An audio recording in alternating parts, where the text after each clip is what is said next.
gang violence and other kind of violence. Get away! I could be at work, at school, in my car, and I can still get shot by the police. But I can get shot anywhere. So it is what it is.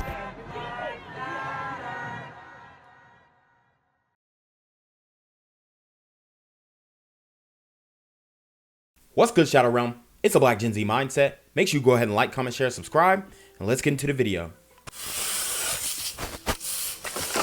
Selling narcotics to a neighborhood for 30 plus years. That's terrible. This neighborhood was a hot spot at one time for a lot of gang violence, and I was a part of that. But now, instead of selling drugs, 50-year-old Brother Rice Bay is cleaning up his neighborhood just like he cleaned himself up. So, you guys see what's going on here. Obviously, the OGs coming back and cleaning up the community that they destroyed.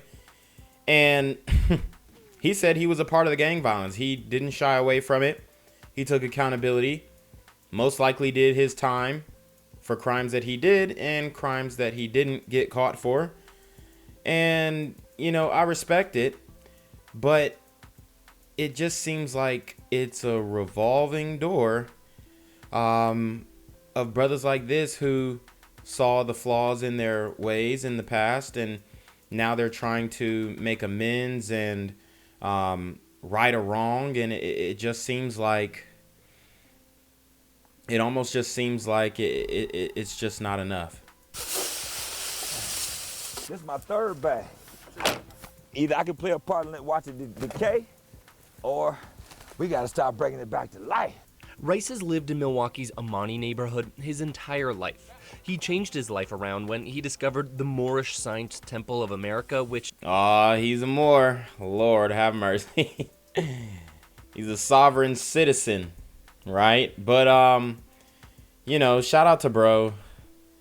Does he do this every day? I don't know. He could be doing it for the cameras. But I think he's at least trying to set some type of example, so I can't be mad at it. But I do have the question of how many lives did he affect doing what he was doing when he was banging out here in these streets? How many people did he shoot? How many people did he get shot? You know, how many beefs did he escalate? How many ops did he make enemies of? These are questions we want to know. is a sect of Islam. Start practicing being a good citizen, practicing principles. To give back to the community he took from. So listen to what he said. He said he's practicing being a good citizen, practicing principles.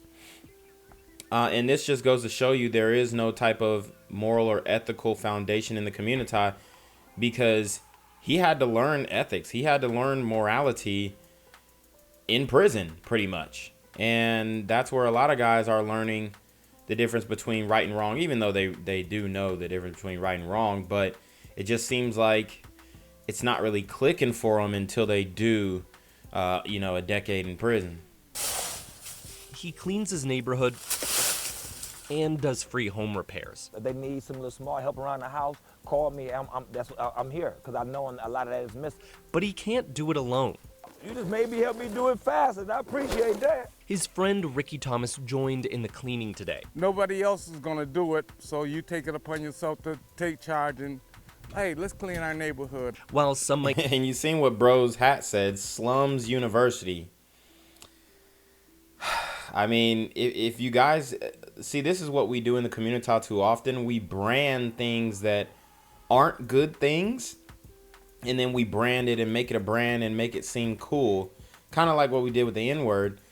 But it's almost like we're trying to flip something and make it seem cool. Like, okay, hanging out in the trap is cool, or having a Slums University hat is cool, or there's a brand in Atlanta called Local Trap Star, and I ain't gonna lie, the hoodies do smack, but it's almost like we turn these negative aspects into something positive, and I think that definitely affects the minds of the youth. But you guys have heard this old saying from me before, and not much has changed. I'd say it's just picking up trash. Rice sees it as something else. Your outside of your community is a reflection of your inside.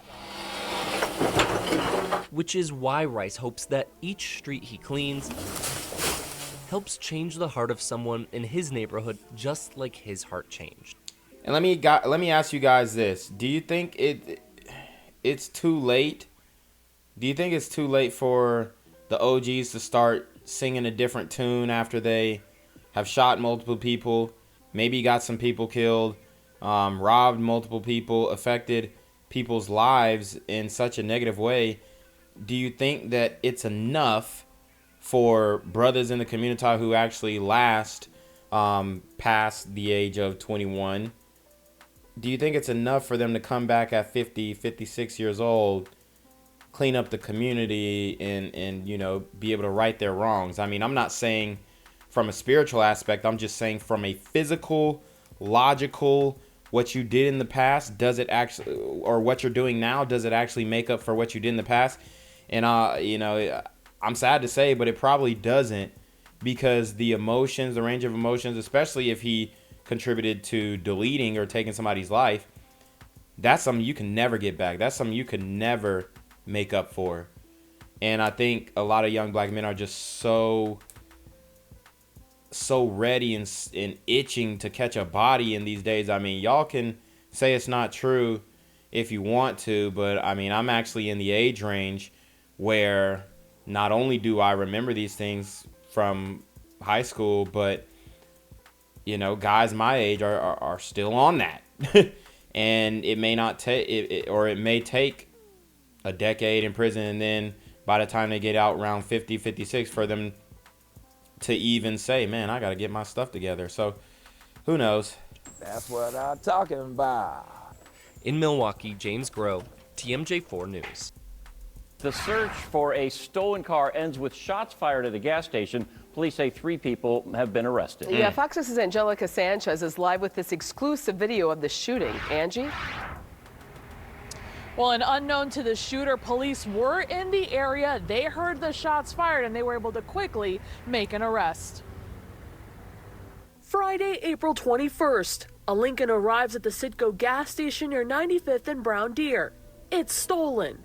Prosecutors say several people are inside. One of them, 17-year-old Emmanuel Ewing. Outside, the man wearing black clothes and red shoes is 29-year-old Brandon McConnell. Woo, and this is a rough duo. Rough duo. He is not the owner of the stolen car, but he is determined to get those inside out of it. After pacing for a few moments, he swings around and pulls out a gun. The car takes off. Video shows McConnell. I've never understood why brothers shoot like this, and like, dude, you had a clear shot. I mean, hell, if you're gonna do it, do it. He's literally in front of the vehicle, and then he decides to like, what the fuck? I mean, it's like these dudes, for one, they don't have any firearm training. Because if you did, you wouldn't be scared of the fire. Like, he's scared of his own firearm. That the way that brothers be shooting, it shows you that they're scared of their own firearm, because I don't know, they think the shell might or the casing might pop back up and poke them in the eye or something like that if they don't have their glasses. I don't know, but there's no excuse for shooting like this, bro. It really isn't, especially if you're, I mean, what is he, 2-3 feet away from his target? I mean, this is ridiculous. He swings around and pulls out a gun.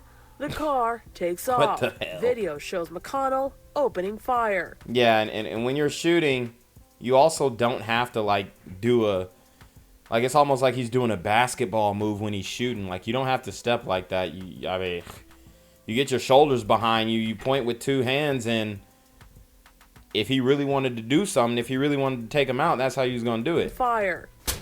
Prosecutors say this all started with a stolen Lincoln out of an Aldi in Menominee Falls. Prosecutors say the owner tracked her car with GPS on her phone. She asked her ex-boyfriend to look for the car near 95th and Brown Deer. The ex-boyfriend went with McConnell to follow the car, which leads us here. Ewing was shot in the foot. Prosecutors charged him with possession of a firearm by an adjudicated delinquent and 2 counts of felony bail jumping. He told police he knew he shouldn't have been inside a stolen car. After shots are fired, McConnell tries to run away, but he did not realize police were in the area. They saw him holding a gun. He immediately surrenders. Our cameras caught his arrest. Inside the store, 17-year-old Quayron Patton. He was part of the crew inside the stolen car. He heard 7 to 8 shots from inside the gas station. He ditched his gun inside the gas station bathroom. Police later caught up to him. Woo, dang. So who told on him? Who told that he was with him? See, this crew, this is amateur hour, y'all. And I mean, unfortunately, a lot of the brothers in the community, they just don't get it, man. And this is what I be talking about. If the brother in the previous clip who was cleaning up, if he was involved in this type of activity at a young age, does what he's doing now, picking up a few shrubs and raking a lot that's going to, you know, be covered in leaves and sticks and blunt papers and blunt wraps and, you know, condoms and, you know, empty liquor bottles. Does cleaning that up make up for being a part of something like this? No. No. In my opinion, no. These super gremlins are on demon time. He was charged with possession of a firearm by a felon. Police say they found a total of 9 casings at the scene. And all 3 men are due back in Milwaukee County Court for this case on May 3rd. Yo, what's good, BGZM News 17 family? I'm at the corner of Jesse Jackson and Marcus Garvey, and I got some bad news for you. As you can see, I lost my job. I'm out here living in cardboard boxes outside of boarded up vacant homes. YouTube said I'm done getting money out here in these streets. They even took my funky ass suit. So anything right now would help. So go ahead and hit that Cash App, hit that PayPal, hit that GoFundMe. Hell, cop the merch. Or if you want to make the long-term commitment to the Jinquavius Jackson Fund, join the Patreon so that I can continue to put out top-notch content each and every day. Also, check out the Rumble, where there is absolutely no censorship. Link in the description box below. Hey, yo, ain't that nigga Jinquavius? Yo, I recognize. No, that's not me no more. Hey, yo, run your Y'all tell me what they say. Do the opposite of Antonio Brown and take over your What more store. do you want from me? Trial filed after a woman was shot in the head inside her own home. Prosecutors say Erma Bowie and another woman went to the home earlier this month and started banging on the door asking for the victim. Wow. 26-year-old Asiah Dennis eventually came to the door. The 2 women tried getting in, but when that didn't work, police say the victim was shot. Her family says she is still on life support as of tonight. Woo! And this is sister on sister crime. I mean, I've told you guys, the masculinity in the women in the community is rising at an alarming rate. So much so that they are doing kick doors, which is exactly what this is. Breaking and entering, trespassing on somebody else's property, and pulling out the strap and airing it out. These super sister gremlins are on demon time. This past fall, Bowie was convicted in a felony armed robbery case. She was initially sentenced. What do you know? Felony armed robbery, bro. I told you. I mean, you got women doing kick doors, women robbing at gunpoint, armed robbery. I mean, this is different. I mean, honestly, this doesn't look like a woman, but it looked like one of them trans. Tell me why the 2 trans ninjas that I did stories on look better than this woman. That's crazy. That's crazy. To 3 years in prison, but was instead given probation. So y'all heard that she was sentenced to 3 years in prison for armed robbery, which is a light sentence, and then instead given probation. Not okay. Well, now to our big story tonight at 10. A Milwaukee woman out of a coma after she was shot in the head last month. But as Sam Kramer explains, her recovery is far from over. Sam joins us live outside Freighter to explain. Yeah, hi there, Ted. The only way that Asiah Dennis can communicate with her family is through using symbols. 1 means yes, 2 means no, but tonight Wow. The only way she can communicate is through symbols. At least she has brain activity. That is sad. And the fact that, I mean, it's horrible that another black woman, another sister, did that to her. You know, we always talk about protect black women and solidarity within the community, and you're not even getting that from the women. Okay, the women don't even trust each other. It's crazy. it is her recovery that's proving to be the biggest symbol of hope for her family. She opened her eye and it shocked me. For Erica Brister and her family, any movement from her sister Asiah Dennis is monumental. She's walking, it's just her right side is kind of sluggish, but she's there. You know, that left side is strong, and she's getting strong enough to come home, and they're still shocked about where she started from until now. An ambulance rushed Dennis to Freighter Hospital the morning of March 4th. The 26-year-old was shot in the head inside her own home following a night out. Brister says she's been to the hospital to visit every day since. It got to a point where the nurses have my badge already wrote out for me because I'm there, you know. So I want her to know she's not alone, and she's never going to be alone. Prosecutors charged 27-year-old Erma Bowie 10 days after the shooting. A criminal complaint says Bowie tried forcing her way into the home and stuck a gun through a broken window and fired. Bowie's stepfather told Fox 6 last month she was ready to turn herself in, but she hasn't. Still, Brister says her family is focused on the positive. It makes me know that she's here, and now I ain't got to worry about that she's leaving, you know, no time soon. God has another plan for her.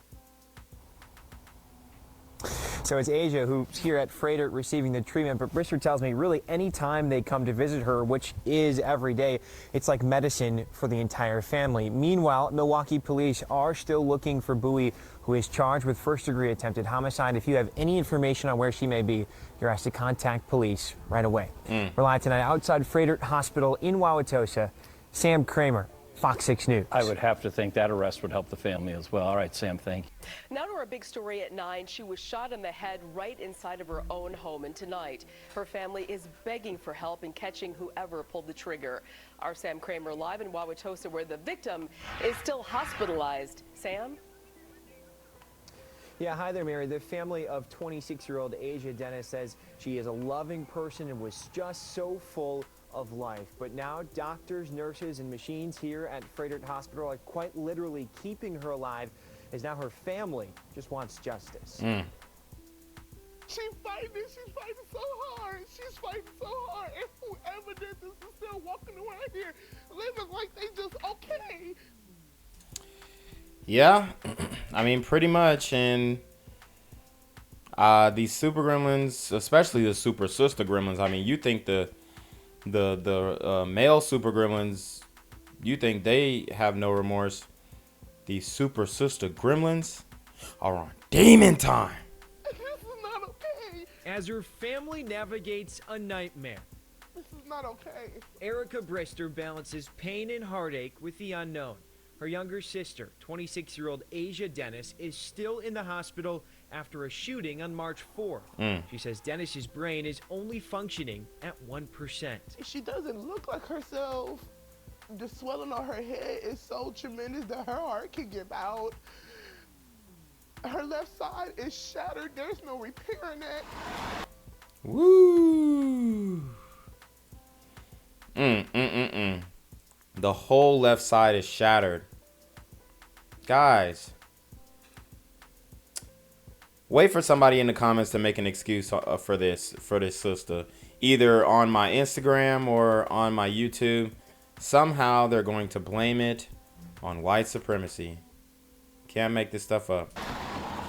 Brister says her sister went to a party Friday night at a bar near 91st in Silver Spring. Around midnight, Brister says Dennis made it home where she lives with her dad near 16th and Lincoln. He noticed she was drunk and had someone else's keys. Then a couple hours later, he heard the door being kicked in and the glass break and the door swing open. Brister says 2 women broke into their home after 5 o'clock Saturday morning. They took the keys, but that wasn't enough. No, I'm finna kill her. I'm finna take her out. Woo! And reached from right over my dad and shot my sister right in the back of her head as she was. Damn! Run that back. Morning. They took the keys, but that wasn't enough. No, I'm finna kill her. I'm finna take her out. And reached from right over my dad and shot my sister right in the back of her head as she was walking off. Now she hopes sharing the story will help someone who knows something to come forward and say so. I want justice for my sister. So they want justice now. They want justice now. And who do you want to administer that justice? Because I could have sworn 9 months ago Milwaukee was frontline and center saying defund the police. Well, you got it. And Brister said Milwaukee police have been helpful in keeping the family informed of the investigation and any relevant leads that they're chasing. We did reach out to Milwaukee police for an update on that investigation tonight, but we did not hear back. We're live in Wauwatosa. Sam Kramer, Fox 6 News. Absolutely heartbreaking story. Sam, thank you. From peace to broken pieces of glass, a Milwaukee man says a shooter targeted his house because his stepdaughter is wanted for attempted murder. Sam Kramer joins us live in Milwaukee. And Sam, police wouldn't confirm whether this was retaliation. Yeah, that's right, Ben. But the man tells us that police actually told him that it was. And tonight, this 77-year-old says he's actually afraid to leave his house alone. He's looking to move while his stepdaughter apparently plans to turn herself in. Near the corner of 37th and Douglas. It was back to back. Pow, pow. Walter Shepard will always remember more than the sounds of 2 rounds fired into his home. Woo! And they came after her stepdaddy. I wonder how he feels after raising this super sister gremlin on demon time. And she disrespect him by having the ops pull up and air his crib out.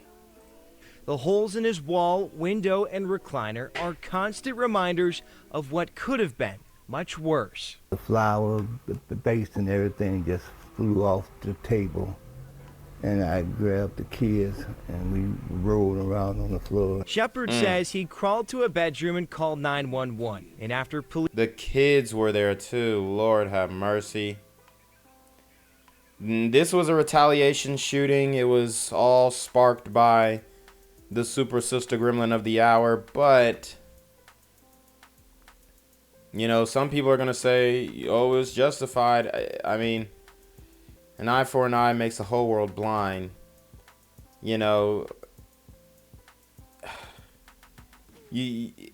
I just don't understand why you go after her family. Well, I do understand why. Yeah, okay, I get it. But you go after her family member, her stepfather, and there's children in the house. You go after her family. You could have deleted one of those children who are innocent. So this just goes to show how inhumane a lot of these super gremlins are. Now, I understand, you know, your friend or your kin gets shot in the head by this super sister gremlin. You want revenge. You know, and if I was somebody to justify that type of revenge, then I would say then keep it between y'all two. That's between y'all two. But don't involve innocent people because her stepdaddy is innocent. That man is... I mean, he's already too old to be dealing with all this stuff. Y'all could have gave him a heart attack. And the children that he was with, maybe his grandkids or whatnot, they're innocent too. So, like I said, it just shows how inhumane, emotional, apathetic that these super gremlins on demon time are. Police arrived a short time later. He says a motive became clear. They say it was because my stepdaughter allegedly shot a lady in the head. And he's still saying allegedly. I mean, I get it's his family, but Lord have mercy. Just 2 days earlier on March 4th near 16th and Lincoln, Prosecutors say 27-year-old Erma Bowie broke into the home of 26-year-old Asiah Dennis, told her she was going to kill her, and shot her in the head. A criminal complaint says the women attended a party together the night before. At last check, Dennis is still hospitalized.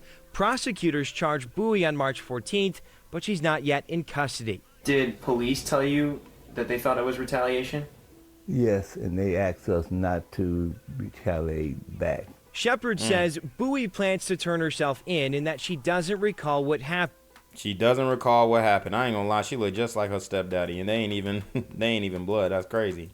He's hoping that sharing his story can prevent more gun violence. All of the relaxation that I had is gone. All the feeling secure, that's gone. And Milwaukee police tell us they don't know who they're looking for in the shooting at Shepard's home. They ask anyone with information on that shooting, as well as where Bowie may be, to contact them right away. We're live tonight outside Milwaukee Police District 4. Sam Kramer, Fox 6 News. Okay, Sam, thanks. Gang violence and other kind of violence. Get away! I could be at work, at school, in my car, and I can still get shot by the police. I can get shot anywhere. So it is what it is.